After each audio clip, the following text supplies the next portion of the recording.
बऱ्याचशा लोकांना खूप अडचणी येतात.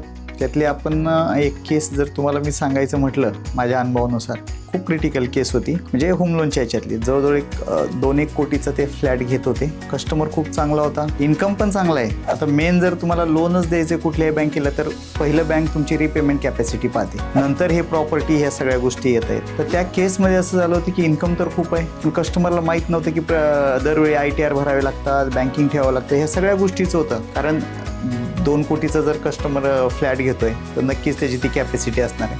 आणि ज्या अशा प्रकारच्या कुठल्याही क्रिटिकल केसेस असतात त्यांना पूर्ण कुठं सिबिलचा प्रॉब्लेम असतो, कुठं बँकिंगचा प्रॉब्लेम असतो, ITRचा प्रॉब्लेम असतो. तर ज्या अशा काही क्रिटिकल केसेस असतात, कुणी अडकलेला असेल, कुठं फसलेले असतील, तरी नक्कीच देशपांडे होम लोनशी संपर्क करा.